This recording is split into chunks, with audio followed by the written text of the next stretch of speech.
안녕하세요. 저는 수원에 살고 있는 30대 중반의 여성입니다. 저는 얼마 전 4년간의 결혼 생활을 마치고 드디어 이혼을 하게 되었습니다. 지금 돌이켜보니 모든 것이 다 꿈만 같더라고요. 아마 이혼을 하는 모든 분들의 심정이 이렇지 않을까 싶네요. 그 사람을 만나게 된 것도, 우리가 결혼을 하게 된 것도, 그리고 이혼을 하는 지금 이 순간까지도 전부 다 하늘의 장난인 것처럼 비현실적으로 느껴지더라고요. 사연이 없는 이혼이 없듯이 오늘 이날이 오기까지 저에게도 너무나 많은 일이 있었습니다. 저는 아직도 제가 29살이 되던 그 해의 여름이 기억에 생생합니다. 그때 저는 대학교를 졸업하고 바로 입사했었던 첫 회사를 관두고 막 두 번째 회사로의 이직을 결정한 상태였어요. 전 직장의 인수인계를 모두 마치고도 새 직장으로의 입사일까지는 2달가량이 남아있어서 저는 그야말로 꿀맛 같은 조건부 백수 생활을 보내고 있었습니다. 처음에는 밀려있던 잠도 보충하고 그동안은 바빠서 잘 만나지 못했던 친구들도 보며 즐거워했지만 그것도 2주일쯤 지나고 나니 슬슬 지겨워지더라고요. 눈을 떠서 잠들 때까지 별 생산적인 활동도 없이 이렇게 시간만 죽이고 있는 게 약간의 현타도 왔고요. 그래서 이 아까운 시간들을 뭘 해야 할까 고민을 하고 있던 중 인터넷에 올라온 한 해외 동영상을 보고 약간은 충동적으로 해외여행을 떠나게 되었습니다. 이렇게 마음 놓고 여행을 가는 것도 다시는 못 올 기회다 싶어서 급하게 비행기 티켓을 끊고 저는 퇴직금을 덜어 미국으로 향했습니다. 말하자면 요즘 한참 유행하는 한 달 살기 같은 것을 하러 떠난 것이었어요. 저는 그곳에서 여행도 다니고 새로운 친구들도 사귀면서 정말 많이 돌아다니고 많은 것을 보고 듣고 경험하는 행복한 시간을 보낼 수 있었습니다. 대략 2주쯤 지나 미국 생활에도 슬슬 적응이 되어갈 때쯤 저는 집 근처 공원에서 열린다는 한 음악 페스티벌에 놀러 가게 되었죠. 한국에 왔을 때도 음악을 워낙 좋아해서 공연이라는 공연은 다 찾아다니고는 했었는데 미국에 왔더니 널린 게 이런 행사더라고요.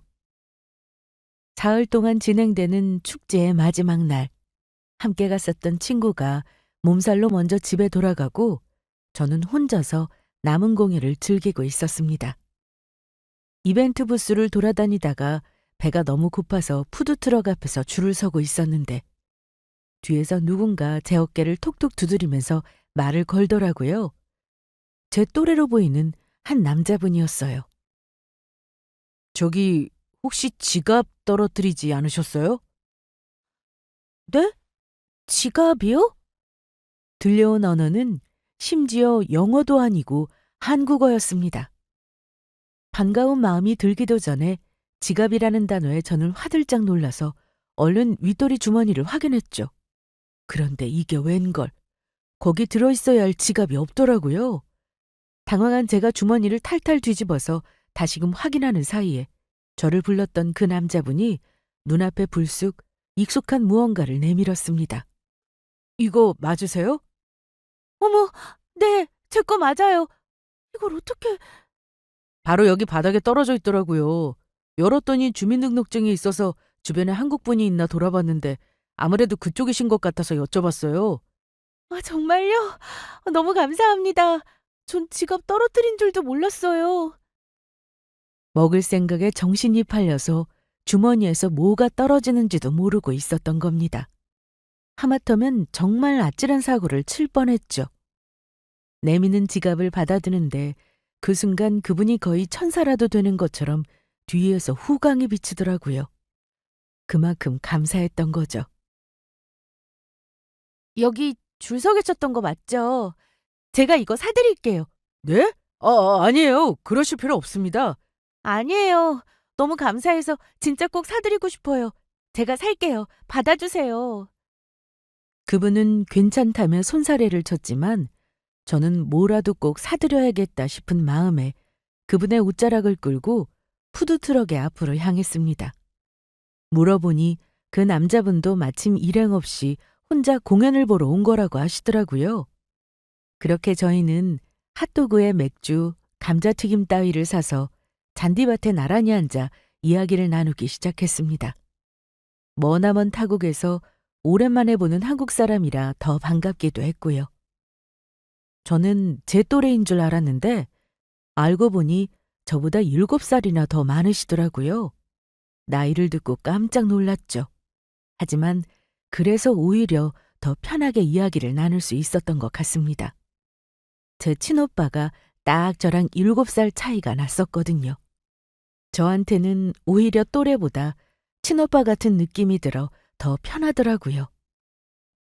그분도 저처럼 여행을 온 상태였는데 특별한 일정은 없다고 하길래 저희는 다음날 공연도 만나서 함께 구경을 하기로 했습니다. 그렇게 공연도 보고 맛있는 것도 먹고 웃고 떠들면서 즐거운 시간을 보내다가 헤어지게 되었죠. 연락처를 교환하고 나중에 한국에서 한 번 더 만나자는 약속도 했고요. 예정되어 있던 일정을 모두 마치고 한국으로 돌아간 뒤에 저는 그분과 다시 연락을 했고 어쩌다 보니 사귀게 되었죠. 분위기라는 게 참 그렇더라고요. 타국에서 외로울 때 만났던 사람과 그곳의 축제 분위기에 젖어서 보낸 시간들이 돌아오고 나서도 계속 생각이 났거든요. 남자친구를 한국에서 만났더라면 우리가 사귀게 되었을까 싶을 정도로요. 아마 우리는 이렇게 될 인연이었구나 싶었죠. 한국에서 다시 만나 시작하게 된 그 사람과의 연애는 미국에서 보냈던 시간과는 또 다르게 느껴졌습니다. 돌아오자마자 저는 새롭게 이직을 한 회사에 출근을 시작했고 한동안 좌충우돌 적응기를 거쳐야 했어요. 하지만 그 와중에도 틈틈이 시간을 내서 했던 데이트들이 저에게는 참 많은 힘이 되더라고요. 남자친구는 원래가 자상한 성격이라 저를 하나부터 열까지 챙겨주는 걸 참 잘했거든요. 물론 그것도 애정이 없었다면 힘든 일이었겠지만요. 지혜야, 어디야? 끝났어? 응, 나 이제 퇴근해. 아, 너무 피곤하다. 나 오늘 저녁도 못 먹고 일했어. 아이, 우리 지혜 힘들어서 어떡해. 뭐 좀 먹어야지. 아, 나 떡볶이 먹고 싶은데. 이 시간에 문 연 것도 없을 것 같아. 그래? 하긴 시간이 너무 늦기는 했네.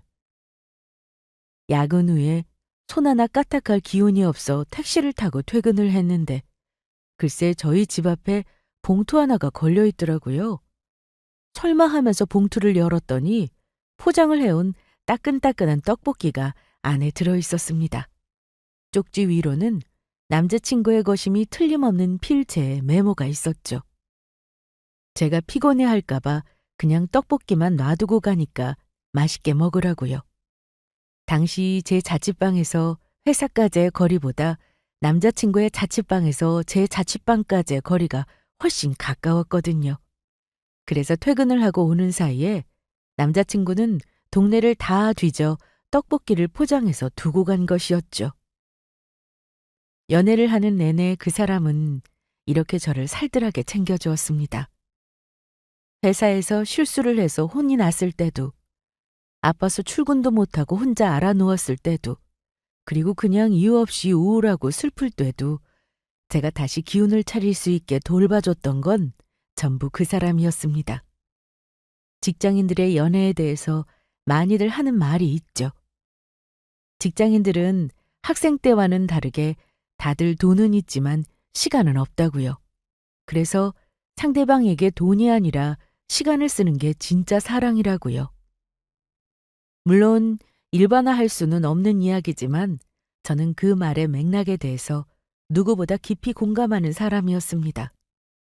나도 일하느라 피곤해 죽겠는데 그럼에도 불구하고 내 시간과 체력을 써서 누군가를 돌보게 만든다는 건 정말 사랑이 아니고서는 어려운 일이라는 것을요.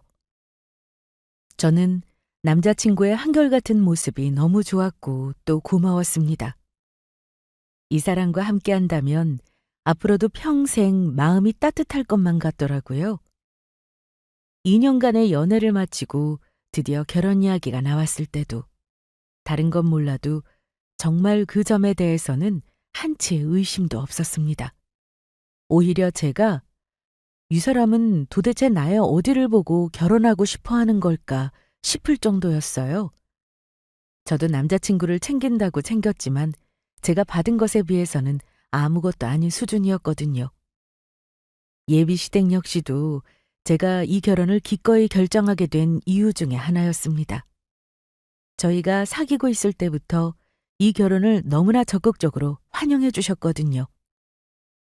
첫인사를 드리러 갔을 때도 남자친구에게 전해드렸던 것처럼 식구들 모두 따뜻하고 성격도 너무 좋아 보이셨습니다. 저를 너무 반갑게 맞아주시고 가족처럼 대해주셨고요. 아, 진짜 이 정도면 더 바랄 게 없겠다 싶었습니다. 다만 저희 집의 반응은 조금 달랐죠.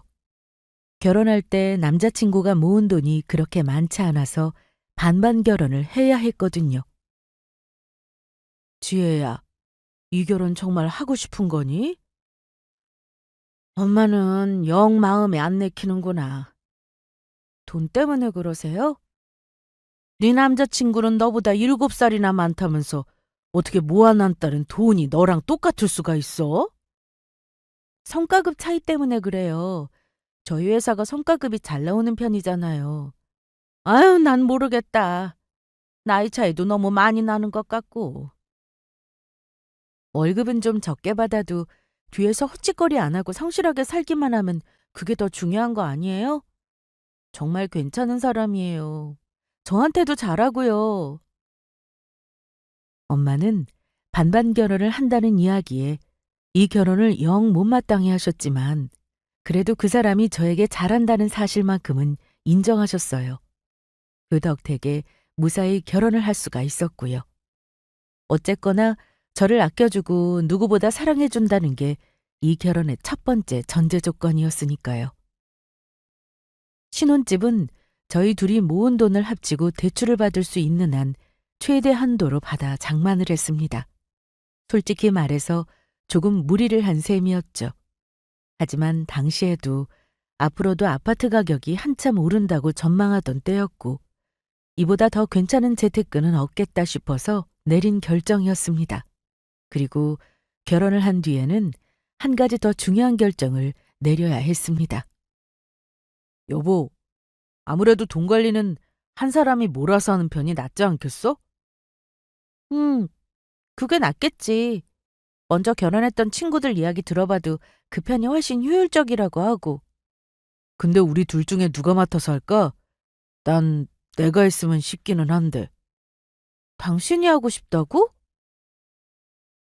돈 관리에 대한 이야기를 먼저 꺼낸 남편은 본인이 더 꼼꼼하게 잘할 수 있다고 어필을 하더라고요. 저는 누가 돈 관리를 해도 크게 상관은 없다 싶었습니다. 솔직히 온갖 공과금에 보험에 다달이 챙겨서 납부를 하는 것도 그렇고 매달 상세하게 가계부를 써야 한다는 게 귀찮기도 했고요. 저도 결혼 전에 수입 지출 관리를 하기는 했지만 그건 그냥 간단하게 핸드폰 어플로 기록하는 정도였거든요. 친구들 사이에서는 경제권을 누가 가져야 하느니 마느니 말들이 많았지만 저는 그냥 하고 싶다고 하는 사람이 어련히 알아서 잘하겠지 싶어서 그러라고 했습니다. 결국 저희 집의 돈 관리는 그날부터 남편의 몫이 되었죠. 저희 둘이 버는 돈은 모두 합쳐서 우선적으로 저축을 하기로 했고 저와 남편은 그중의 일부를 용돈으로 받아서 각자 생활을 하는 것으로 합의를 했습니다. 용돈은 두 사람이 각자 같은 금액을 받았고요. 그런데 그렇게 돈가리를 맡기기 시작한 이후부터 남편은 돈에 예민한 모습을 자주 보이더라고요. 어제 마트에서 대체 뭘 사왔길래 이렇게 많이 나왔어? 12만 원이나 나왔는데? 아, 올리브유 2병 사온 게 많이 나왔나 보다. 또 뭐 샀지? 나머지는 다 필요한 거 사온 건데? 올리브유를 뭐하러 2병이나 사? 아직 남은 것도 있지 않아? 집에 남은 거 거의 다 떨어졌어. 마침 세일하길래 2병 사온 거고. 저희는 마트에 장을 보러 갈 때 생활비 용도로만 발급받는 신용카드를 따로 사용했는데요. 솔직히 뭘 살지를 계획을 세워두고 가더라도 막상 마트에 가면 생각나는 물건이 따로 있잖아요. 또 거기서 이것저것 정신없이 주워 담다 보면 계획했던 금액보다 훨씬 초과하는 경우도 흔히 있는 일이었고요. 그런데 남편은 그걸 이해를 못 하더라고요. 왜 계획에도 없던 걸 사왔냐고 하면서요. 그리고 당신 저번 달 카드값도 많이 나왔더라. 밖에서 커피 너무 자주 사 마시는 거 아니야? 무슨 카드? 설마 나 혼자 쓰는 개인 카드 말하는 거야? 그건 내 용돈에서 쓰는 거잖아. 용돈이라도 아낄 건 아껴야지. 설마 있는 한도대로 매번 다 쓸 생각이야? 아, 잔소리 좀 그만해. 커피 한 잔도 내 마음대로 못 마셔? 잔소리가 아니고 몸에도 안 좋은데 하루에도 몇 잔씩 마시니까 그렇지. 다 당신 건강 생각해서 그러는 거 아니야. 남편은 하다 하다 이제는 생활비뿐만 아니라 제가 개인적으로 쓰는 용돈 내역까지 일일이 확인하며 터치를 했습니다. 어떤 날은 그래, 아껴 쓰는 게 맞지 싶다가도 어떤 날은 또 진짜 지긋지긋하다 싶을 정도로 짜증이 나더라고요. 사실 남편은 결혼 전에도 약간 짠돌이 같은 성향이 있기는 했습니다. 저에게 밥을 사준다거나 기념일에 선물을 사준다거나 하는 것처럼 저에게 돈을 쓰는 게 인색하지는 않았는데 본인에게 쓰는 돈은 철저하게 줄이는 편이었거든요. 평소에 예정이 없던 큰 지출이 생겼다고 치면 다니고 있던 헬스장을 끊어버린다든지 몇 정거장 정도는 지하철을 안 타고 걸어 다닐 정도였어요. 처음에는 저런 극단적인 행동이 잘 이해가 가지 않았었는데 뭐 본인 소비 패턴이 원래 저런 성향이라고 하니 할 말은 없었습니다. 저한테야 돈도 잘 쓰고 딱히 문제가 되는 일은 없었으니까요. 그런데 결혼을 하고 나니 이게 완전히 다른 문제가 되더라고요. 저한테 쓰는 돈은 당연하고 제가 혼자서 쓰는 돈까지 본인의 소비 패턴에 맞추기를 바라는 눈치였습니다. 내가 노는 것도 아니고 나도 일해서 돈 벌잖아. 용돈도 얼마 받지도 않는데 그 한도 안에서만큼은 내 마음대로 쓰게 좀 놔둬. 알았어. 그런데 우리 집 산 거 대출금도 갚아야 하잖아. 앞으로 애도 키워야 하고 젊을 때 좀 아껴서 모아야지. 안 그래? 말만 하면 결론은 꼭 집 이야기로 넘어가고는 했어요. 결국 무리해서 집을 샀던 게 문제였던 것 같더라고요. 제가 지겹다고 난리를 친 이후에는 제 용돈 사용 내역까지 터치하는 일은 줄어들었지만요. 그래도 남편의 말이 꼭 틀린 것은 아니라는 생각은 들었습니다. 무엇보다 남편은 본인에게 쓰는 돈이 거의 없다시피 했거든요. 남편은 커피도 안 마시고 비싼 밥을 먹는 것도 아니었고 그렇다고 밖에 나가서 술, 담배를 하는 것도 아니었습니다. 친구들과의 모임도 거의 없었습니다. 이런 상황이다 보니 아무리 제 용돈이라고 해도 혼자서만 마음대로 다 쓰는 게 눈치가 보이기도 하더라고요. 하는 수 없이 이 부분은 제가 남편의 소비 패턴에 어느 정도 맞춰주는 걸로 결론을 보았습니다. 그리고 더 이상의 다른 문제는 없을 거라고 생각했죠. 하지만 결혼 생활이라는 건 언제나 예상 밖의 일이 생기기 마련이더라고요. 저희는 또 다른 문제를 만나게 되었습니다. 그건 남편이 갑자기 하늘이 내린 효자로 돌변했다는 것이었죠.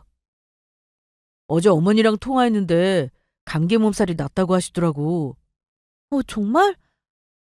날씨도 추운데 요즘 가게에서 너무 무리하신 거 아니야? 그러게 말이야.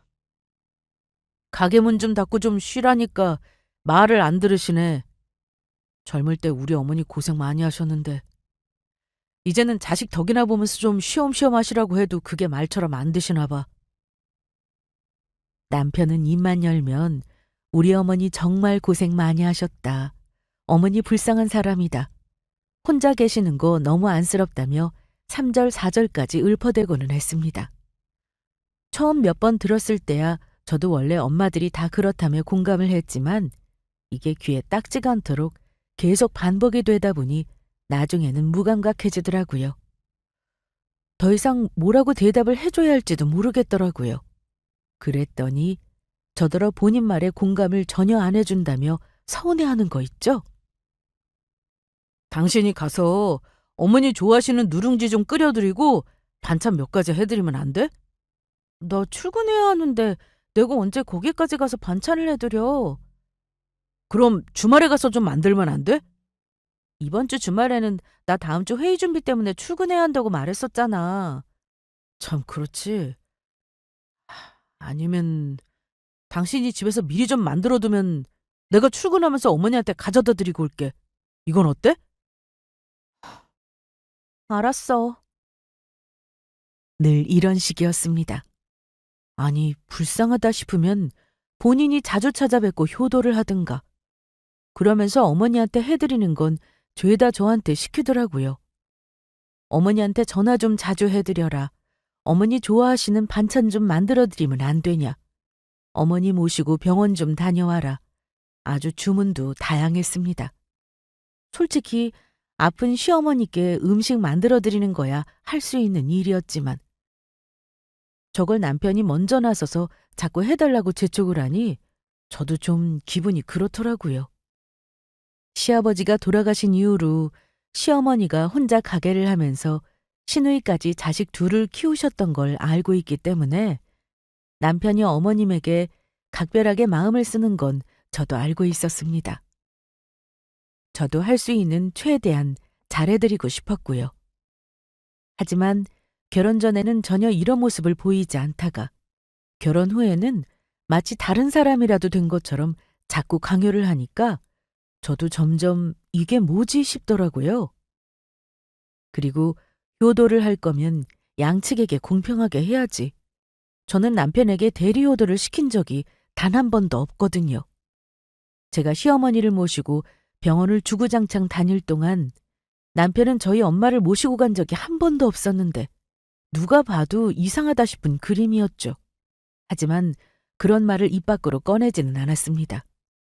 이렇게 하나하나 따지기 시작하면 뭐 하겠나 싶은 마음에서요. 그저 남편이 적당한 선에서 알아서 그만하기만을 바랄 뿐이었죠. 그런데 이 인간은 눈치가 없는 건지 아니면 없는 척을 하는 건지 날이 갈수록 점점 더 심해지기만 하더라고요. 결국 참다 못한 제가 직접적으로 몇 번 당신이 직접 하고 오라고 하며 싫은 소리를 하게 되었습니다. 그래도 딱히 달라지는 건 없더라고요. 제가 말하면 그 직후에만 잠깐 스치는가 싶더니 또 며칠이 지나면 효도 타령을 해댔습니다. 결혼 전에는 이런 문제가 있을 거라고는 생각지도 못했었는데 저는 점점 남편에게 실망감이 커져가고 있었습니다. 그러다가 결국 저희 부부에게 돌이킬 수 없는 강을 건너게 된 사건이 발생하고야 말았죠. 결혼과 동시에 허니문 베이비를 가지게 된 저희는 예쁜 딸아이를 낳은 상태였습니다. 어느덧 결혼을 한 지도 벌써 4년째에 접어들고 있었고요. 그 시간 동안 저희 부부는 계속 돈벌이를 해왔기 때문에 아이를 봐줄 사람이 필요했어요. 물론 육아도우미를 쓰기는 했지만 아마 아이를 키워보신 분이라면 누구나 공감하실 겁니다. 육아에는 돌발 상황이 더 많다는 것을요. 워킹맘인 저와 도우미 분 말고도 피치 못할 상황에서 아이를 안전하게 믿고 맡길 수 있는 사람이 꼭 필요했습니다. 그리고 그 역할은 저희 친정엄마가 맡아서 하게 되었죠. 시어머니는 가게 일을 나가신다는 이유로 불가능했고 처음 몇 번 저희 엄마가 딸아이를 맡아서 봐주신 이후로는 그냥 자연스럽게 계속 그렇게 되더라고요. 저희 엄마도 본인이 손주를 봐주시겠다고 먼저 말씀해 주셨고 사실 저도 엄마가 믿고 맡길 수 있어서 편하기는 했지만요. 아이가 어린이집에 들어간 이후로는 저희가 퇴근을 늦게 하거나 갑자기 일이 생기거나 하면 언제나 엄마가 오셔서 아이를 봐주시고는 했어요. 빈도수로만 따지자면 적을 때는 일주일에 한 번, 많을 때는 3-4번이 되기도 했습니다. 하지만 그렇다고 따로 엄마께 용돈을 드리는 것은 아니었어요. 정기적으로 봐주시는 게 아니라는 이유였죠. 그러던 어느 날 일정이 꼬이는 바람에 남편의 출장과 제 출장 기간이 동시에 겹치게 되었습니다. 평소에는 미리 날짜를 맞춰서 겹치지 않도록 조율을 하는 편이었는데 급한 이슈가 생기는 바람에 도저히 미룰 수도 당길 수도 없게 된 것이었죠. 결국 출장 기간이었던 일주일 내내 저희 엄마가 또 아이를 봐주셨습니다. 이번에는 아이의 엄마가 친정으로 아이를 데리고 가셔서 거기서 어린이집까지 등하원을 시키며 돌봐주셨죠. 저희 엄마도 이제는 나이가 있으시고 평소에 허리 디스크가 있으셔서 아이를 봐줄 건강은 아니시거든요. 그런데도 손녀딸이기에 싫은 소리 한 번 안 하시고 너무 감사한 일이었죠. 출장에서는 제가 남편보다 이틀 먼저 돌아왔습니다. 돌아오자마자 친정에 가서 엄마와 아이와 함께 모처럼 시내에 나가서 밥을 먹고 돌아왔고요.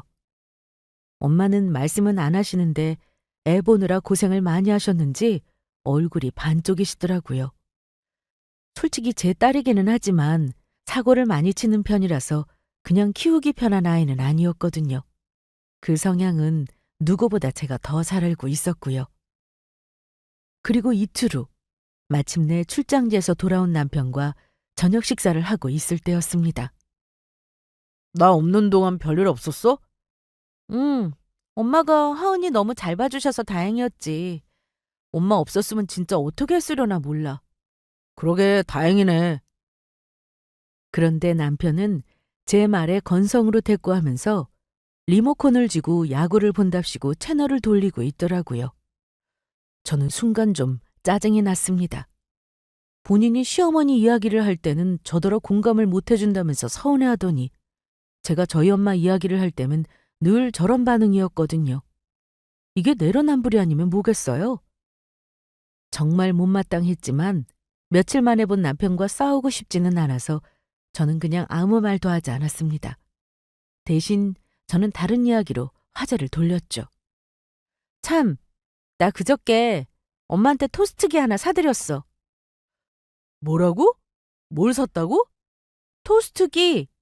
엄마 집 토스트기 고장났다고 고쳐야 된다고 하시길래 그냥 5만 원짜리 새로 하나 사드렸어. 고치는 돈이 더 들겠더라고.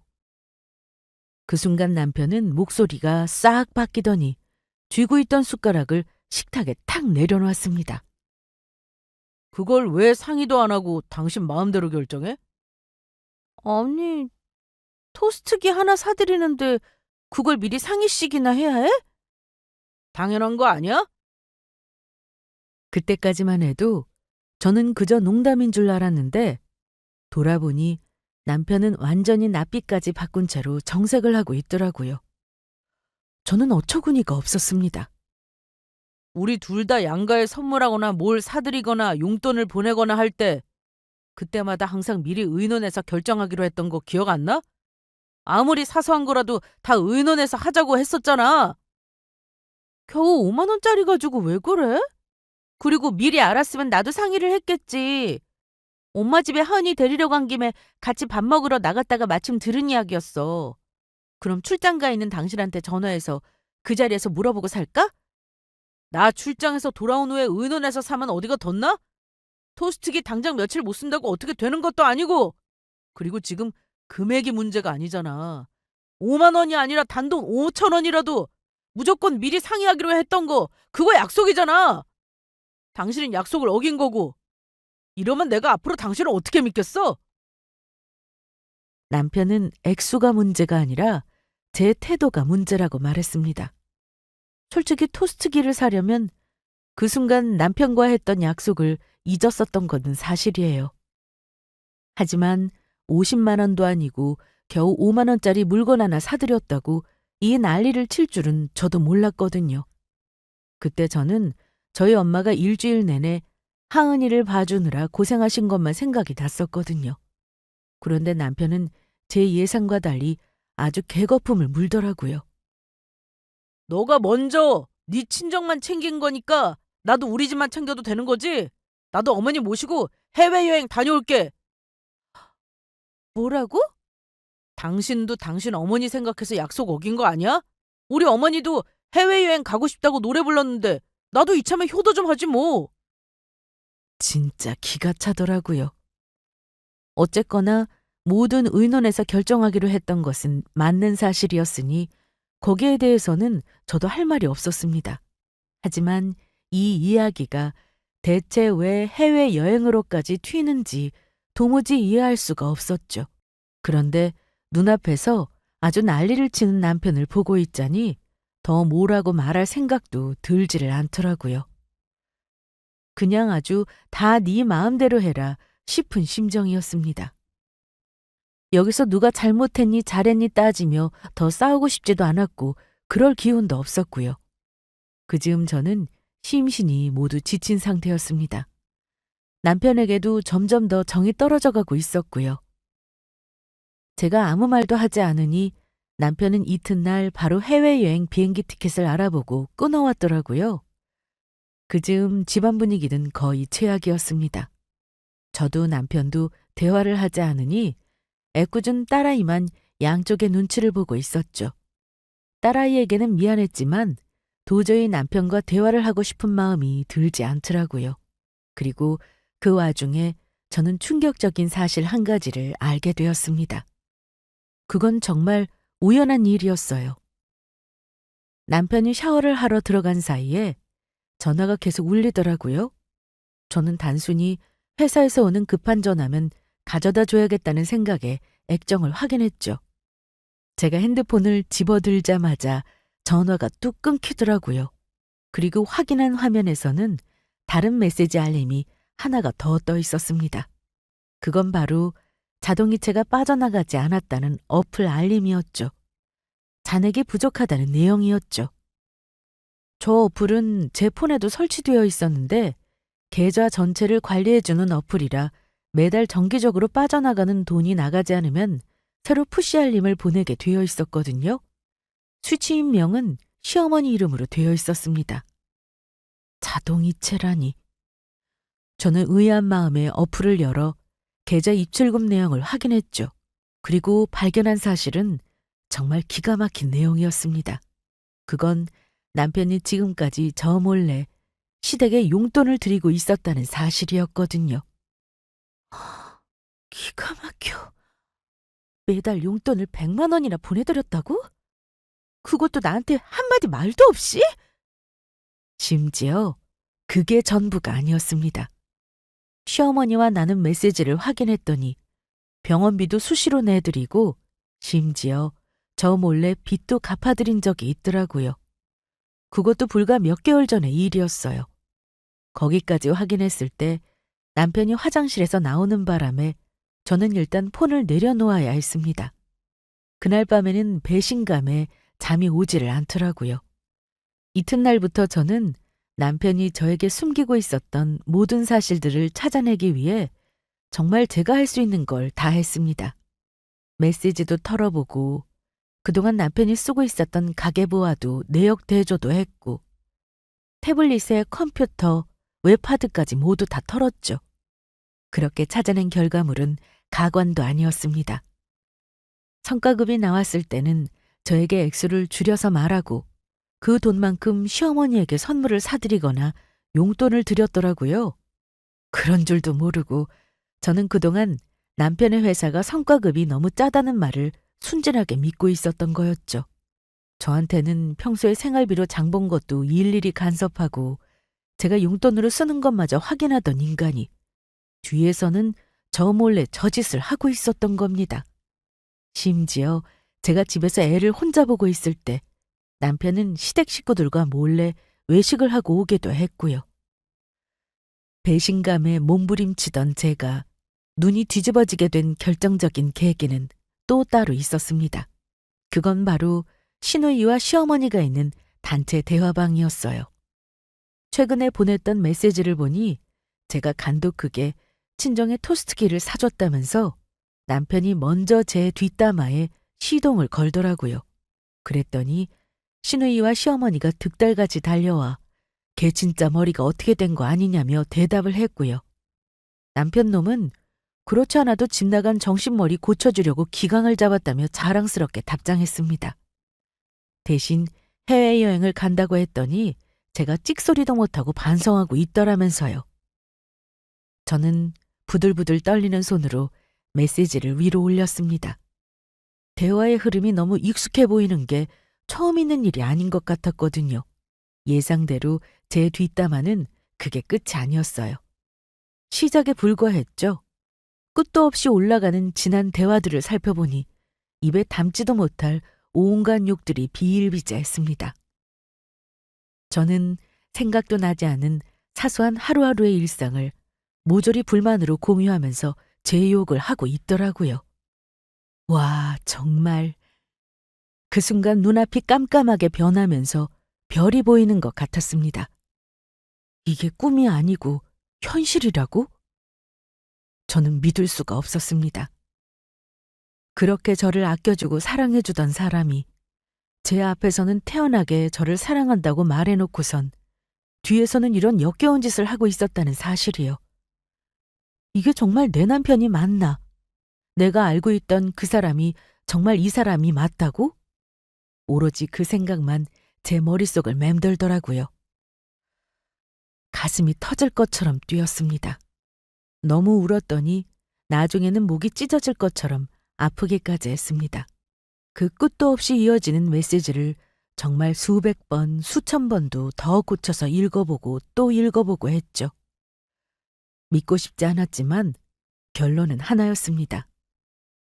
이건 현실이고 이게 제가 미처 몰랐던 진실이라는 사실이었어요. 거기까지 생각이 들자 저는 더 이상 견딜 수가 없었습니다. 도저히 이 끔찍한 인간과 이 현실을 모른 척 덮어두고 살 수는 없다는 생각이 들었거든요. 저는 그날 밤부터 철저하게 복수의 칼날을 갈았습니다. 이제 얼마 후면 해외여행이었어요. 남편 놈은 아무것도 모른 채 룰루랄라 즐거워 보이더라고요.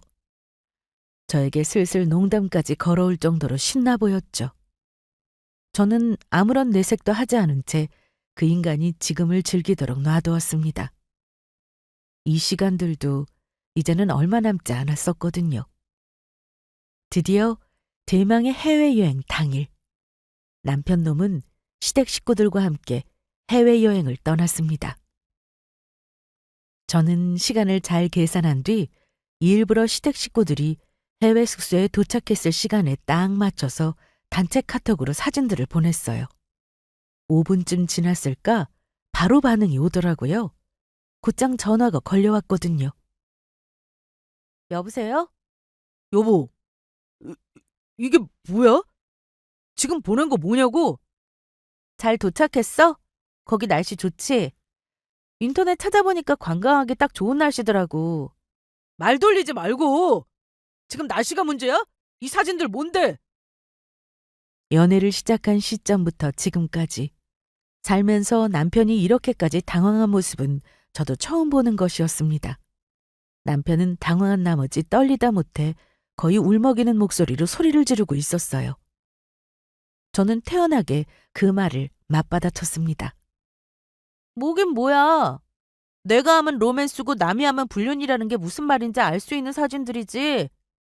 너 내 핸드폰이랑 계좌 뒤진 거야? 진짜 그랬다고? 그게 뭐가 중요해? 됐어. 기왕 거기까지 놀러 간 거 열심히 즐기다 와. 돌아오면 우리는 이혼이고. 야, 서지! 참, 내 변호사가 그러는데 이 정도면 이혼 사유는 충분하다고 하더라고. 너도 돌아오자마자 변호사부터 선임해. 저는 그 말을 끝으로 전화를 끊은 뒤 핸드폰 전원을 아예 꺼버렸습니다. 속이 시원하더라고요. 제가 보낸 사진들은 그동안 제가 모아왔던 모든 증거들이었어요. 그동안 남편이 저 몰래 시댁에 보냈던 용돈 내역, 숨겨왔던 성과금 내역, 그리고 그 밖에도 수없이 많이 찍혀있던 수상한 입출금 내역들을 전부 털어서 보낸 거죠. 아, 이혼 서류와 함께요.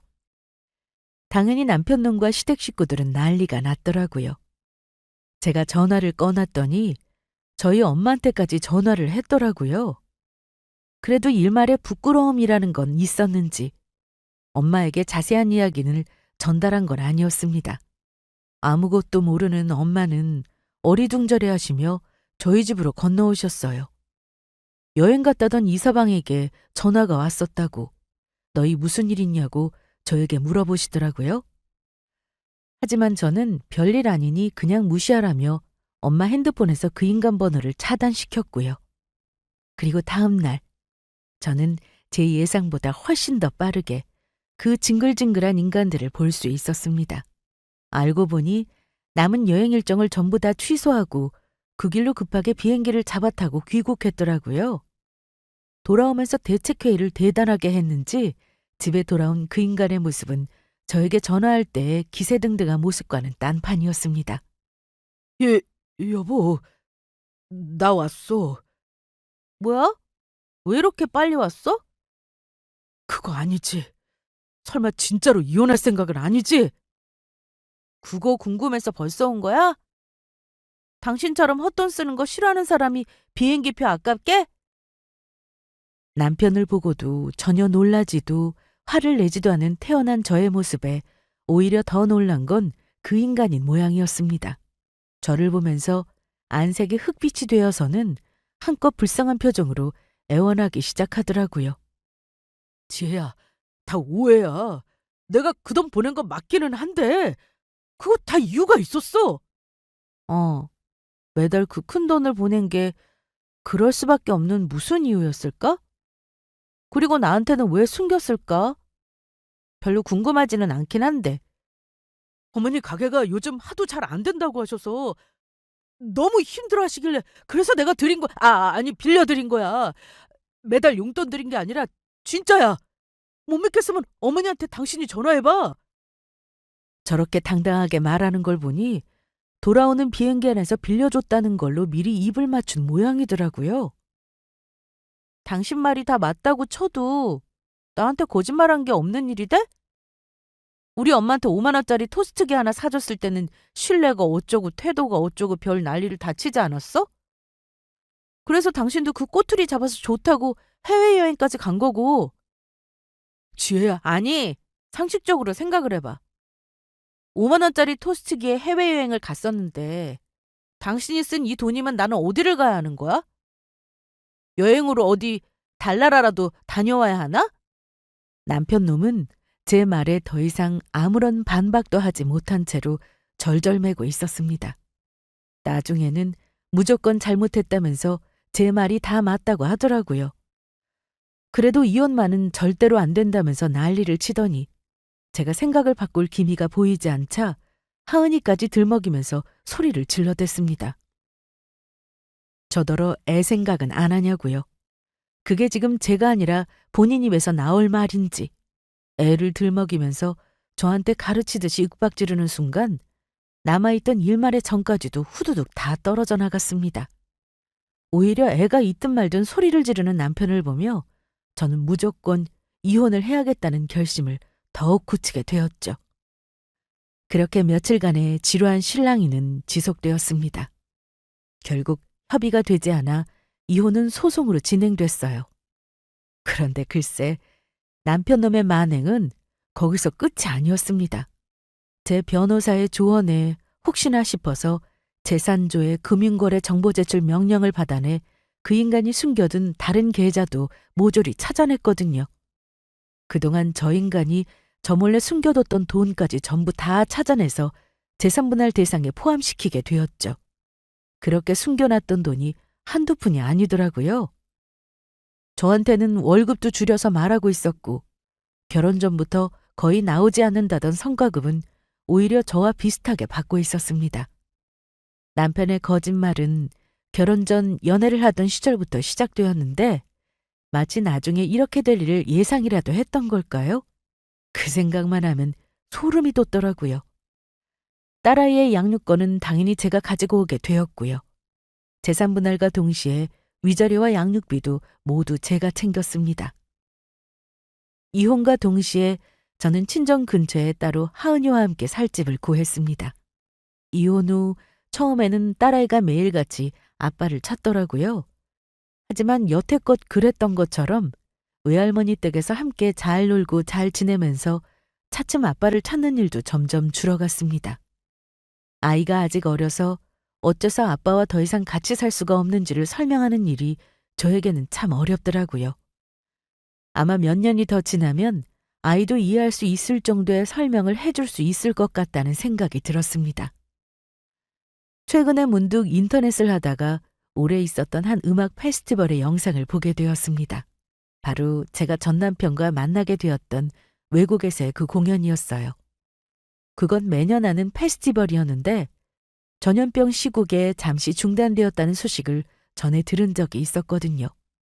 그런데 모르고 있던 사이에 다시 재개된 지가 벌써 2년 차라고 하더라고요. 무대 위를 찍고 있던 카메라가 객석을 비추자 영상 속의 사람들은 모두 다 즐겁게 활짝 웃고 있었고 너무나 행복해 보였습니다. 마치 6년 전 그 시절의 저와 그 사람처럼요.